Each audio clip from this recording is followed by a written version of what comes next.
De lo que vamos a hablar en el día de hoy no es ninguna caricatura.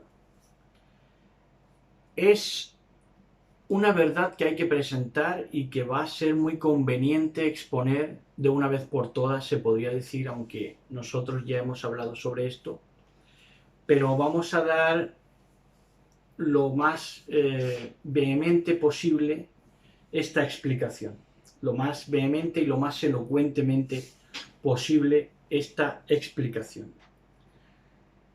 Digo sin entrar en caricaturizar a nadie, ni ninguna fe, ni ninguna creencia, pero la buena nueva, alguna gente, mucha gente, dentro incluso del cristianismo, por la rama de los testigos de Jehová, por ejemplo, y mucha gente dentro del mesianismo, lamentablemente, de esta gente que se queda con la miel en los labios porque ha conocido incluso Torah, pero no conoce al Mashiach de la Torah, ¿no?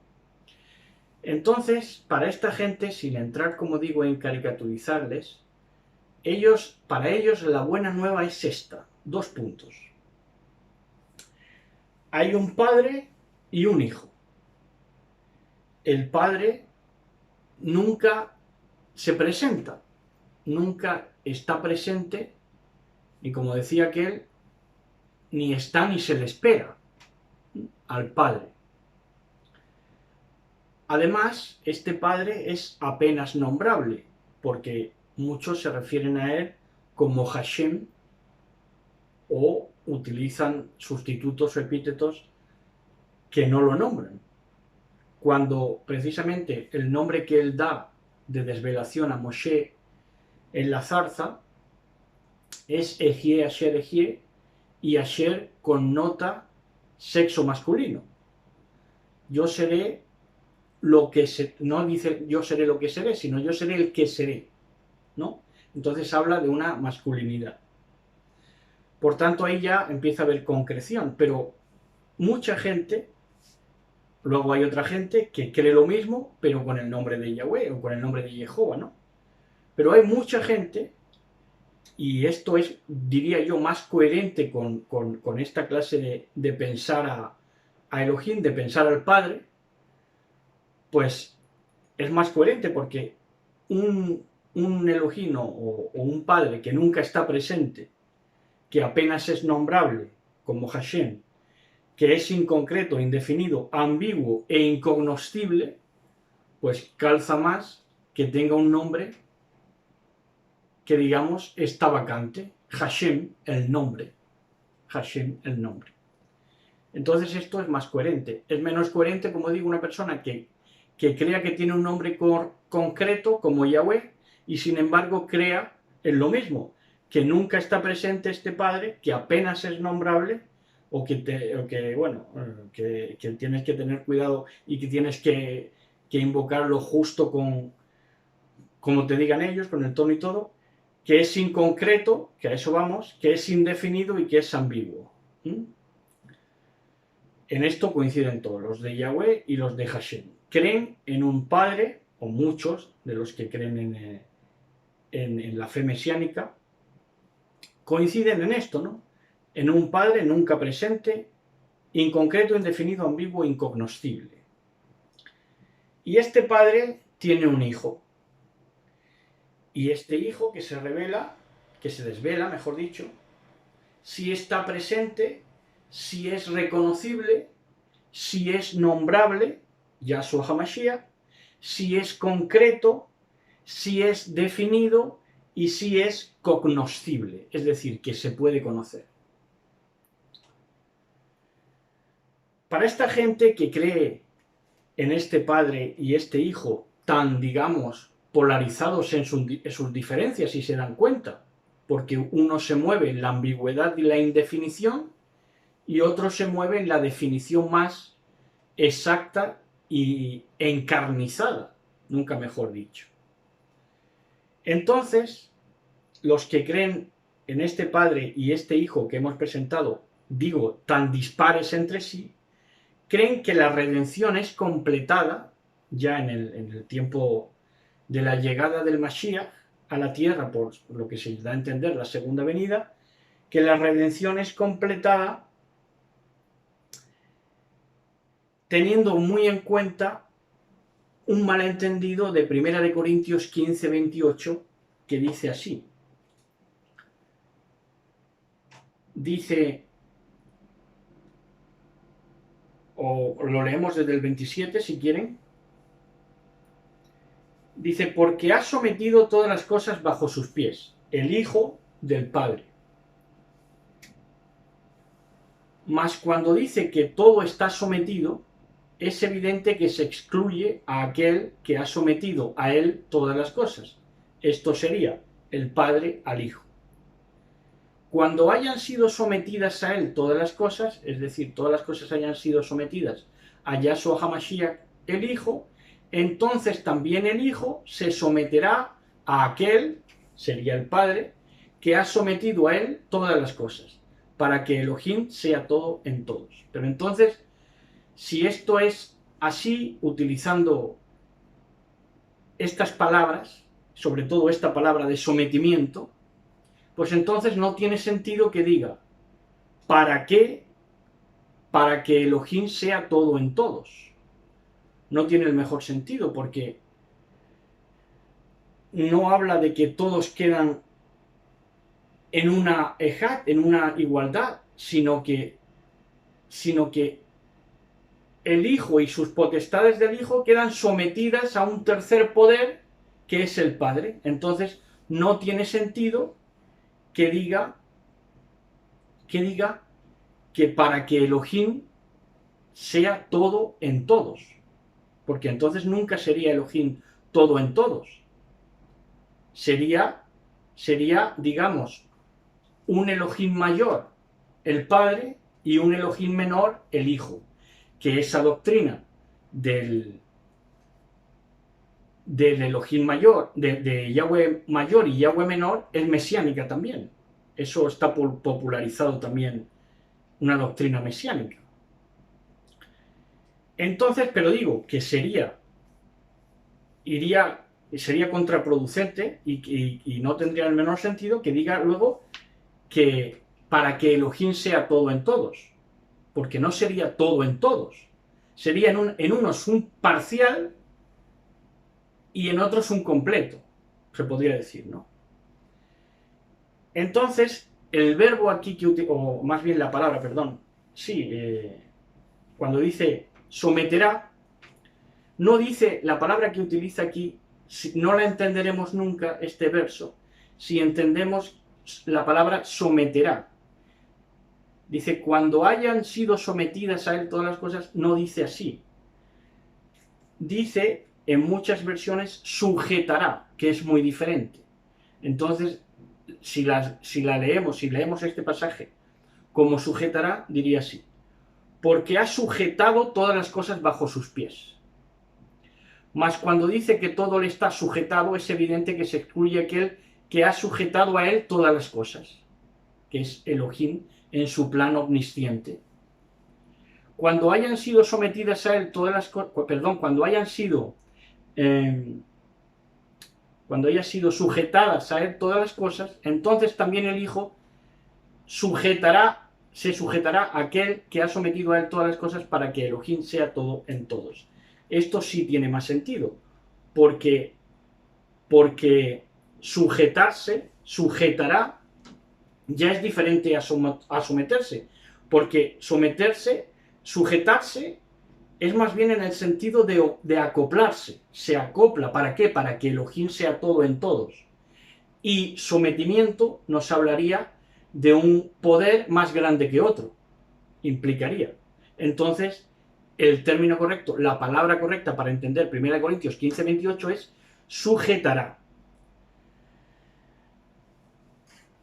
De otra manera, sería un reino traspasado, del Hijo al Padre, le traspasaría el reino. Y de este verso se agarran para decir que al final Yahshua HaMashiach entrega el reino o lo traspasa a este Padre que nunca se ha presentado, no ha aportado por aquí. Entonces, el reino del Mashiach no es un reino traspasado, y menos a alguien, a un Padre nunca presente, apenas nombrable inconcreto, indefinido, ambiguo e incognoscible. Es un reino autorizado. El reino del Mashiach es un reino autorizado. Estamos hablando del núcleo del mensaje de la buena nueva, porque estamos hablando del reino. Y si en esto se falla, la apreciación y el sentido de esto fallas en todo. No es un reino traspasado a otro poder, porque ahí ya incurrirías en la idolatría, que ahora vamos a ver, sino que es un reino autorizado. ¿Por qué? Porque se da honor, esplendor y honra al autor de esa redención completada, que es Yahshua HaMashiach. Si no, se le daría a otro, se le daría a ese padre que nunca se ha presentado, apenas es nombrable, es inconcreto, es indefinido, es ambiguo y es incognoscible. Y ahí se caería en inmensa idolatría. Salmos 115, del 7 al 8. Vemos en qué clase de idolatría se caería entendiendo mal, entendiendo el reino como futuriblemente traspasado, cuando llegue la redención, en lugar de un reino autorizado, porque quien lo autoriza es su autor. Él dice, el autor y consumador de nuestra fe, de nuestra emuná, Yahshua HaMashiach.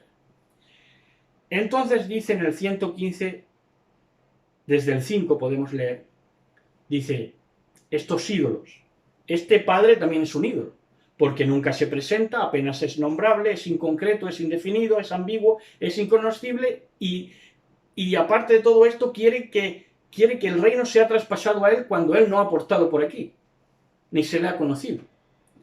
Entonces dice, tienen boca y no hablan.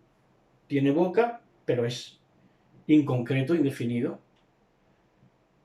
Tienen boca y no hablan. Mashiach sí habla. Mashiach sí se expresa.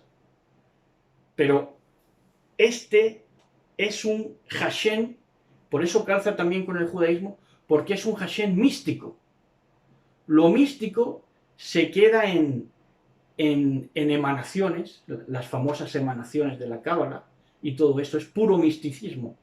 El misticismo es la inconcreción, la indefinición, lo ambiguo, lo apenas nombrable, lo que no se puede articular con palabras. Entonces dice, tienen boca y no hablan, tienen ojos y no ven, tienen orejas y no oyen, tienen nariz y no huelen, tienen manos y no palpan, tienen pies y no caminan. Aquí no ha aportado, aquí no ha caminado nunca. Tienen garganta sin voz. Sean como ellos, dice, sean como ellos los que los hacen, los que en ellos ponen su confianza. ¿En quién pones la confianza? ¿Crees en un padre tan diferente al hijo? ¿Tan polarizado, tan diferente, tan dispar? ¿En qué Elohim, en qué padre, en qué hijo estás creyendo? Y vamos a despedirnos entendiendo lo que es el Shema. Shema Yisrael, Yahweh, Yahshua HaMashiach, Ejad es, uno es. Todo en todos. Y ya le damos al play y vemos el video.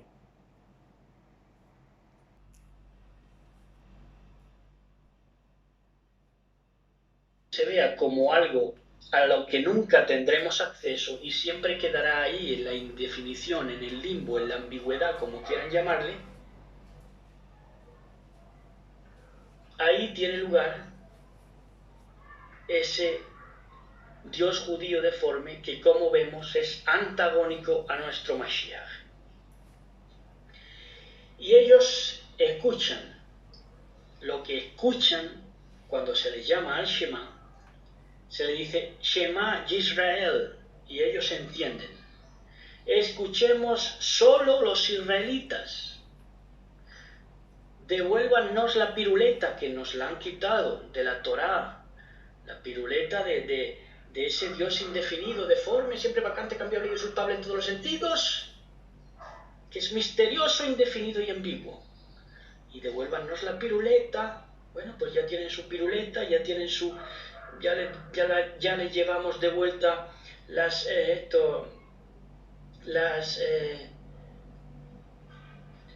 los talit, ya le llevamos de vuelta las kipás, ya se las llevamos de vuelta, se las dimos, venga, pues para vosotros la piruleta, ¿de acuerdo? Y por si fuera poco, ya, encima de que le devolvemos la piruleta, y de que todo el mundo ha cedido a lo que vienen diciendo y al Elohim que ellos vienen pregonando, que no es Elohim y que es un Dios deforme, vacante, cambiable, usurpable en todos los sentidos, indefinido y ambiguo,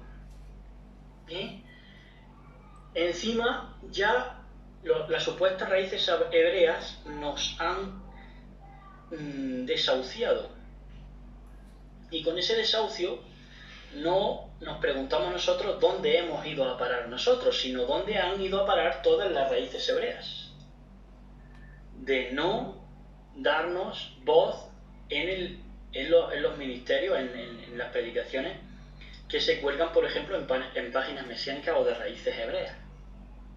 ¿Dónde han ido a parar? Pues han ido a parar al lado de este Dios deforme, vacante, cambiable y usurpable en todos los sentidos, por su misterio indefinido y ambiguo. Duélale a quien le duela, pero la verdad, como tiene definición, tiene ese filo también, ¿no? Que corta, separa, hace distinción entre lo bueno y lo malo. Esa es la Torá, esa es la Emet.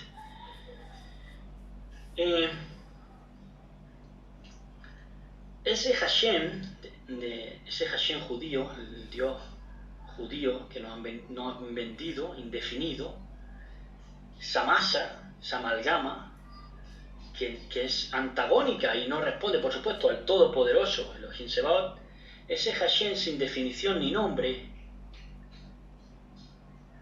pues dicen ellos, alguno es, alguno será. Lo entienden al revés. Dice, uno es. Dice, yo soy el que era, el que es y el que será. Y ellos lo que entienden es, alguno será. Y como su trono no tiene cuerpo que habite ese trono, pues licencian la cábala. Ahondan en el misterio, en la indefinición, en la ambigüedad,